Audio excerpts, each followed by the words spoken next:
শোণিতপুৰ জিলাৰ অন্তৰ্গত ঢেকিয়াজুলি পৌৰসভা এলেকাৰ 6 নম্বৰ ৱাৰ্ডত থকা শ্ৰী শ্ৰী শনি মন্দিৰত উদযাপন কৰা হৈছে শ্ৰী শ্ৰী শনি মহাৰাজৰ জন্ম মহোৎসৱ। উক্ত জন্ম মহোৎসৱৰ অনুষ্ঠানত হেজাৰ হেজাৰ ভক্তৰ সমাগম ঘটে।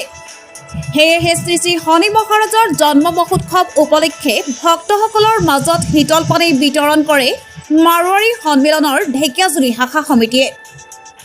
ভক্তসকলৰ মাজত আজিৰ শীতল পানী বিতৰণ অনুষ্ঠানত মাৰোৱাৰী সন্মিলনৰ ঢেকিয়াজুলি শাখাৰ সভাপতি ইন্দ্ৰচান্দ পাৰিক, উপসভাপতি তাৰাচান্দ আগৰৱালা, সম্পাদক গোবৰ্ধন পাণ্ডিয়া, সংযুক্ত সচিব সন্তোষ পাটোৱাৰী, কোষাধ্যক্ষ মহাবীৰ আগৰৱালা, ঢেকিয়াজুলি প্ৰতিষ্ঠিত ব্যৱসায়ী তথা বিশিষ্ট সমাজকৰ্মী চন্দন বোত্ৰাৰ লগতে মাৰোৱাৰী সন্মিলনৰ বিষয়ববীয়াসকল উপস্থিত থাকে।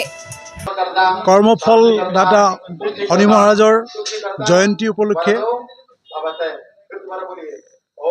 ঢেকিয়াজুলি মাৰোৱাৰী সন্মিলনৰ তৰফৰ পৰা শুভেচ্ছা আৰু অভিনন্দন জনাইছোঁ।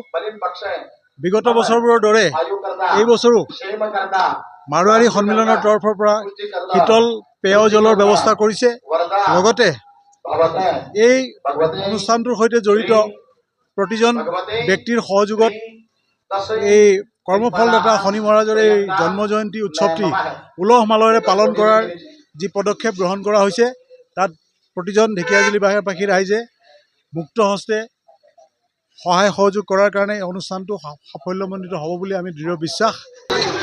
आज शनि जयंती है तो 2 दिन का प्रोग्राम था, कल और आज समापन है और दिन भर पूजा पाठ हुआ, प्रसाद वितरण हो रहा है और बहुत अच्छा लगा।